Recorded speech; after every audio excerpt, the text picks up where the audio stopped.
అసలు digital marketing అనేది నేర్చుకోవచ్చా? Digital marketing అనేది కెరియర్‌కి అడ్వైజబులా? కాదా? అనేది ఈరోజు సెషన్‌లో తెలుసుకుందాము. Hello! Hi digital behavior alpha community members. Hope you are doing well. Nowadays AI అనేది బూమింగ్ ఉంది. ఎక్కడ చూసినా గాని డిజిటల్ మార్కెటింగ్ నేర్చుకుంటే మీ కెరియర్ అండ్ లైఫ్ అనేది చేంజ్ అవుతుందని చెప్తున్నారు. ఎగ్జాక్ట్‌గా మనం డిజిటల్ మార్కెటింగ్‌ని ఎలా అర్థం చేసుకోవాలి? ఎవరికి ఇది సూటబుల్‌గా ఉంటుంది? ఏ కేటగరీ ఆఫ్ స్టూడెంట్స్ దీన్ని కెరియర్‌గా తీసుకుంటే బావుంటుంది అనేది కూడా we will discuss these topics.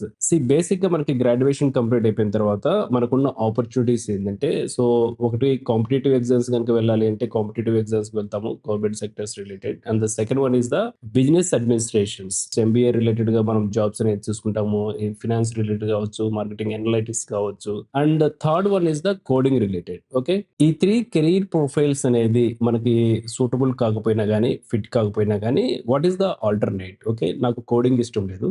MBA related business administration వైపు నేను వెళ్ళాలనుకోవట్లేదు. కాంపిటీటివ్ ఎగ్జామ్స్ వైపు నేను వెళ్ళాలనుకోవట్లేదు. But I want to do job. నేను జాబ్ చేయాలనుకుంటున్నాను. నాకు ఏదైనా క్రియేటివ్‌గా ఉంటే బావుండు. అండ్ నో కోడింగ్ ఏమన్నా ఉంటే, నాన్ ఐటీకి సంబంధించిన జాబ్స్ ఏమన్నా ఉంటే, దాన్ని కెరియర్‌గా మనం తీసుకోవాలి అనుకున్నప్పుడు, then look into the digital marketing. Digital marketing అనేది it is completely creative job and skill based. దీనికి 10థ్ క్లాస్ వాళ్ళు కూడా నేర్చుకోవచ్చు. ఇంటర్మీడియేట్ నేర్చుకోవచ్చు. ఈవెన్ దో డబుల్ పీజీ ఉన్నా గాని మనం నేర్చుకోవచ్చు. It is completely skill based. Education అనేది ఎంఎన్‌సి కంపెనీస్ అండ్ స్టార్టప్ కంపెనీస్‌కి ఇది రిక్వైర్మెంట్ ఉంటుంది కానీ, అంటే జాబ్ చేసేటప్పుడు అదర్ దాన్ డిజిటల్ మార్కెటింగ్‌తో మనం ఎర్నింగ్స్ అనేది స్టార్ట్ చేయొచ్చు. అయితే డిజిటల్ మార్కెటింగ్ నేర్చుకున్న తర్వాత వచ్చే అబ్‌స్ట్రాకిల్స్ ఏందంటే, ఈ డిజిటల్ మార్కెటింగ్‌లో సాలరీస్ అనేది చాలా లోగా ఉంటాయి. ఎక్కడి నుంచి స్టార్ట్ అవుతాయి? మనకి మార్కెట్‌లో ఇప్పుడు అవేర్‌నెస్ అనేది ఇంక్రీజ్ అవుతుంది కాబట్టి, ఎస్పెషల్లీ తెలుగు స్టేట్‌లో సాలరీ పే స్కేల్ అనేది ఇంక్రీజ్ అయింది. మీరు ఒక 10 ఇయర్స్ బ్యాక్ వెళ్ళండి. డిజిటల్ మార్కెటింగ్ జాబ్స్ అంటే మార్కెట్ హైయెస్ట్ ఆఫర్ చేసేది రూ. 8,000 అండ్ రూ. 6,000. ఇది 10 ఇయర్స్ బ్యాక్ కనుక మనం వెళ్తే. 4 ఇయర్స్ బ్యాక్ అంటే బిఫోర్ కరోనా మనం చూసినా గాని డిజిటల్ మార్కెటింగ్‌లో హైయెస్ట్ సాలరీస్ అంటే for the beginners entry level jobs వచ్చేసి 8,000 నుంచి రూ. 12,000. అప్పటికి, ఇప్పటికి పెద్ద చేంజెస్ ఏమీ లేదు. బట్ గ్రోత్ అనేది చాలా డ్రాస్టిక్‌గా ఇంక్రీజ్ అయింది. ఇప్పుడు కూడా మార్కెట్ ఆఫర్ చేసేది రూ. 8,000, రూ.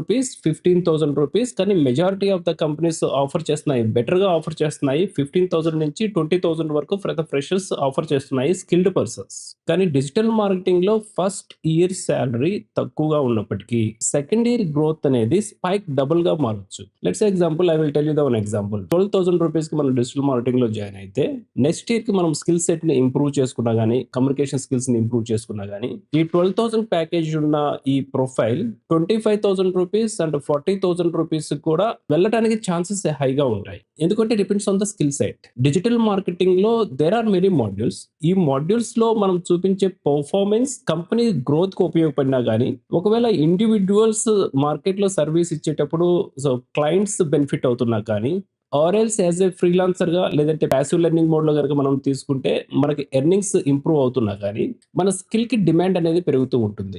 ఎవరైతే కెరియర్‌గా డిజిటల్ మార్కెటింగ్‌ని సెలెక్ట్ చేసుకోవాలనుకుంటున్నారో, వాళ్ళు ఐటీ వైపు అంటే కోడింగ్ రిలేటెడ్ జాబ్ వైపు ఇంట్రెస్ట్ అనేది చూపించరు.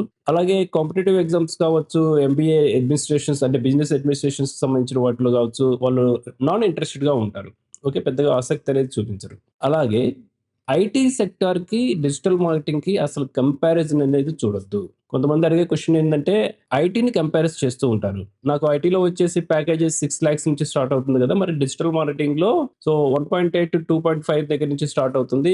మరి నేనెందుకు డిజిటల్ మార్కెటింగ్ సెలెక్ట్ చేసుకోవాలి? Definitely don't select. మనకి సాలరీ హై ప్యాకేజెస్ కావాలి. లైక్ ఏ సాఫ్ట్‌వేర్ ఎంప్లాయీస్ లాగా అనుకున్నప్పుడు, then choose that software and coding related job only. Okay. Digital marketing అనేది purely creative and skill based.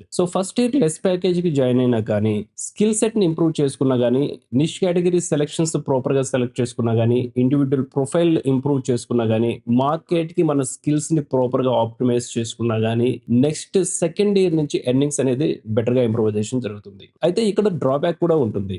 ఎవరైతే ప్రాపర్‌గా డిజిటల్ మార్కెటింగ్ కాన్సెప్ట్స్‌ని అర్థం చేసుకోలేరో, అంటే ఎలాంటి వాళ్ళంటే డిజిటల్ మార్కెటింగ్ నేర్చుకుంటే నాకు ఒక రూ. 25,000 జాబ్ బై డిఫాల్ట్ వస్తుంది అని డిజిటల్ మార్కెటింగ్ నేర్చుకుంటారో, వాళ్ళు కంపెనీలో జాయిన్ అయిన తర్వాత అండర్ పర్ఫార్మెన్స్ అనేది చేస్తుంటారు. అండర్ పర్ఫార్మెన్స్ గనక చేస్తే డిజిటల్ మార్కెటింగ్‌లో ఏ కంపెనీలో అయినా గాని వాళ్ళు ఎక్కువ రోజులు ఆ ఎంప్లాయ్‌ని ఎంటర్‌టైన్‌మెంట్ అనేది చేయరు. గుర్తుపెట్టుకోండి, కోడింగ్ రిలేటెడ్ అనుకోండి. కోడింగ్ రిలేటెడ్‌లో 400 అండ్ 2,000 మెంబర్స్ ఒకే ప్రాజెక్ట్‌లో ఇన్వాల్వ్ అవుతూ ఉంటారు. ఈ 400 అండ్ 2,000 పర్సన్స్ ఒకే ప్రాజెక్ట్‌లో ఇన్వాల్వ్ అయినప్పుడు, ఒక పర్సన్ సరిగ్గా పెర్ఫార్మన్స్ చేయనప్పుడు వాళ్ళ టీమ్ లీడ్స్ కావచ్చు, లేదంటే కొలీగ్స్ కావచ్చు, సపోర్ట్ చేయడానికి ఛాన్సెస్ ఉంటుంది. మెజారిటీ ఆఫ్ ది ఛాన్సెస్ ఉంటాయి. డే వన్నే వాళ్ళని ఫైండ్ ఔట్ చేయలేరు. కానీ డిజిటల్ మార్కెటింగ్‌లో అలా ఉండదు.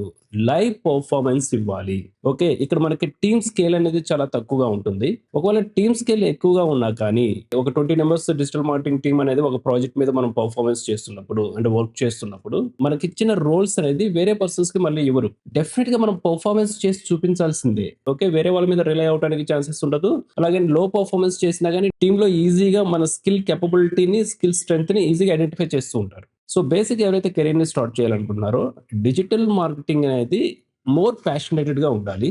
It's a creative and mind set. So, first basics and fundamentals నేర్చుకున్న తర్వాత, ఫస్ట్ ఇయర్ అనేది జాబ్ చేసి, ఇన్ ద టైమ్ ప్రొఫైల్‌ని గనక బిల్డ్ చేసుకోగలిగితే, అంటే సైడ్ ఇన్‌కమ్ కోసం కావచ్చు, లేదంటే సెకండ్ ఇన్‌కమ్ స్ట్రీమ్‌ని బిల్డ్ చేసుకోవాలి. సెకండ్ ఇన్ స్ట్రీమ్‌ని ప్రొఫైల్‌తోనే మనం ఎస్టాబ్లిష్ చేసుకోగలుగుతాము. ప్రొఫైల్ ఎస్టాబ్లిష్‌మెంట్‌తో నిష్ కేటగరీ సెలెక్ట్ చేసుకోగలిగితే, బెటర్ ఎర్నింగ్స్ అనేది మనం చూడగలుగుతాము. మీరు ఏ ఇండస్ట్రీ అండ్ ఏ డొమైన్‌తో మీరు కంపేర్ చేసుకోవద్దు. కంపారిజన్ గనక చేసుకుంటే డిప్రెషన్ వస్తుంది. That's it. డిజిటల్ మార్కెటింగ్ అనేది it is a more powerful skill. Earnings అనేది స్కై ఈస్ ద లిమిట్.